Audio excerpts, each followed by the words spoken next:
All right, guys. So tonight on Arrow season 8, episode 3, Leap of Faith, we see Oliver and Nia reunite once again to take on some ninjas and to find out more about Marnovu, aka the Monster.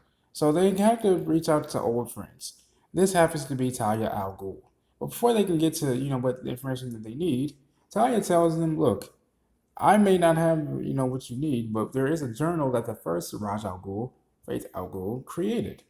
But you have to get the book. But in order to get the book, you have to go through the guards, of course. You have to go through the Legion of Guild, or whatever the hell it's called. And so, or I should say, the League of Shadows or whatnot. So Thea's there with him. Oliver trusts that she can handle herself, obviously, but he goes in alone to go find the journal with Talia, knowing, like I said, knowing that his sister can handle herself very, very damn well, right? And so Talia and Thea have a fight for the sword. Thea obviously wins, but she tells Talia, "Look, let's work together to change the name from the League of Shadows to the League of Heroes, and so on."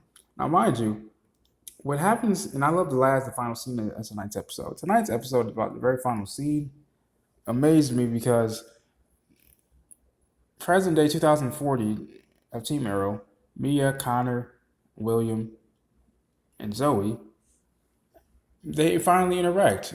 Mia finally meets her father, and Oliver finally meets his daughter in the future.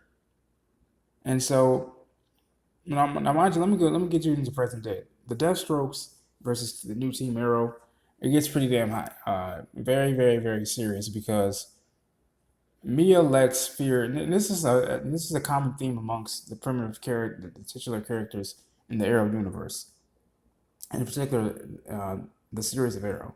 Oliver, Diggle, and Mia and JJ and Connor, they all fear losing the ones that they care about. But Oliver and Diggle obviously learned how to control that fear, like not allowing fear to control the actions that, so pretty much not allowing fear to control their actions. Because what we see in present day, Mia runs in full steam ahead, out of fear that her brother William may be dead. But he clearly takes out a few of JJ's goons, the Deathstrokes, and he's safe. But in Mia doing so, rushing in out of fear, we end up losing Zoe, which makes Connor fucking lose it. He wants to kill his own damn brother. Now, I'm gonna stop right there. Does this remind anyone of any damn thing? No?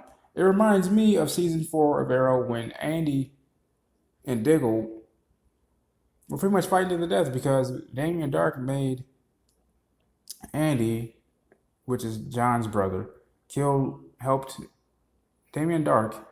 Okay, I'll say this.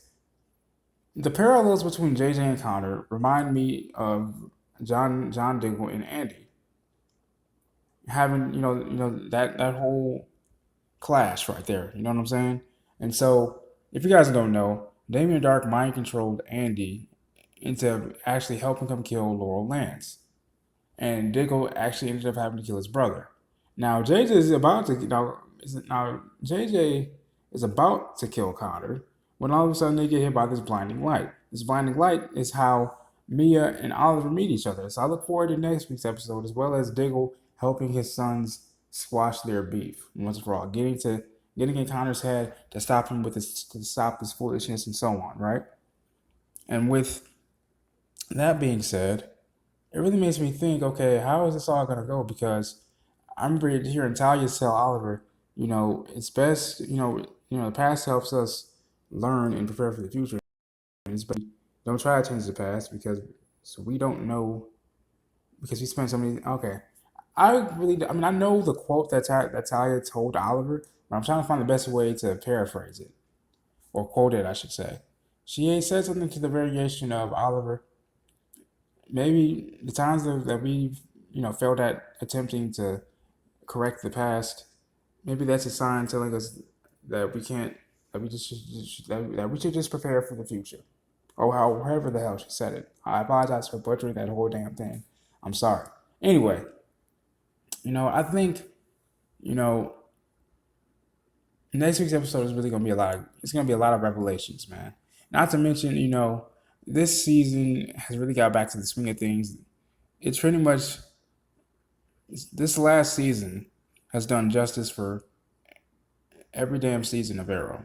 It's pretty much a big callback to season one, man. To tell you the truth, they fell back in love. They fell back in line with a very much with the formula that everyone loved about Arrow in the first place. That made it entertaining. It's like them setting off a bomb. The bomb doesn't explode until like the next episode, and they found that formula again in this season. So I really look forward to what happens next week, man.